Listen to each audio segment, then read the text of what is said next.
The qualities of greed, of ignorance, of anger and hatred darken the mind, cloud the mind. But these qualities are not the nature of mind. And so in mental cultivation, we are learning how to contain, weaken, uproot, and abandon qualities that darken the mind, muddy the mind.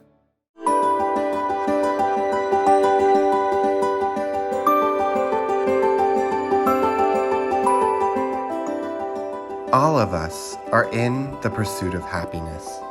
The Buddha has been guiding us to the path of true happiness, the practice that can be achieved by everyone.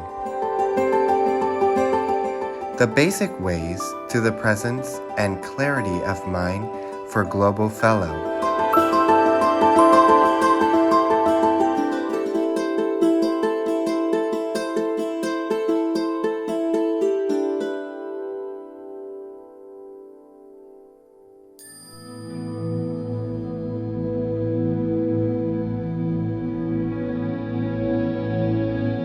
The Buddha has explained to us that there is this experience of challenges, difficulty, pain and suffering. He explained further that the root cause of this pain, challenges and suffering is actually craving, clinging and attachment, the greed and the hatred that manifests upon this delusion, misapprehension of truth. He explains further that there is a possibility to experience a complete cessation from every type of suffering, liberation, nibbana, as Buddhists describe it. He then expounds and explains the path and the practices that lead us steadily, step by step, in the process of suffering less, experiencing periods of liberation, and then ultimately final liberation.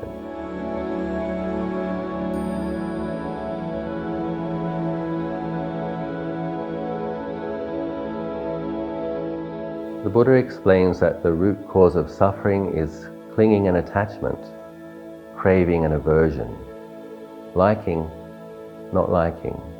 He explains the path to begin to contain these unskillful energies as being practicing generosity, practicing selflessness, giving away of some of one's time, resources, skills, and then ethics. One has to be ethical, maintain an ethical code of living.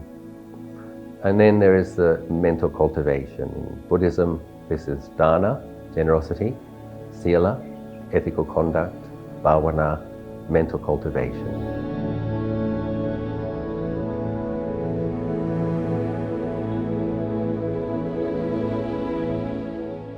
The qualities of greed, of ignorance, of anger and hatred darken the mind, cloud the mind.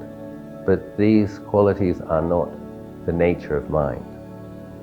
And so in mental cultivation, we are learning how to contain, weaken, uproot and abandon qualities that darken the mind, muddy the mind. And so we need to cultivate qualities which bring clarity, lightness and brightness to the mind.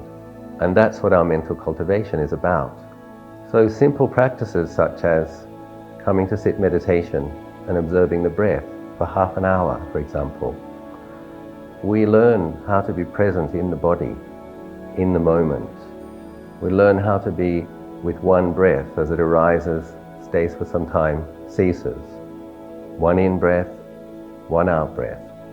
And in simply trying to be aware of the breathing, we learn about our thoughts, that quality of presence of mind, of clarity, begins to notice which of these thoughts are wholesome, which of them are unwholesome, which of them are neutral.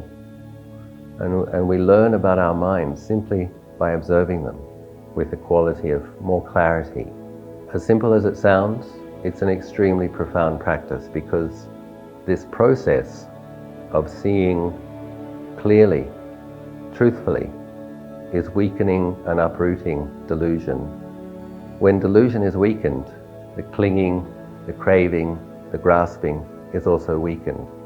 What it requires is a commitment to a practice, a small commitment at first, and then when we see the benefits, we do more practice.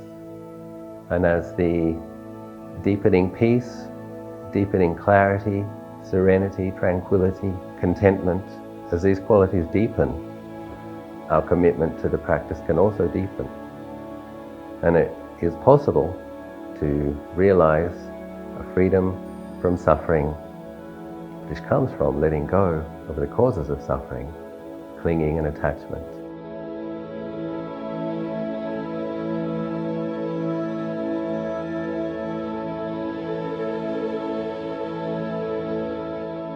So I'd like to wish all of those people who are interested in Buddhist practices, I'd like to wish you success in exploring, studying, contemplating.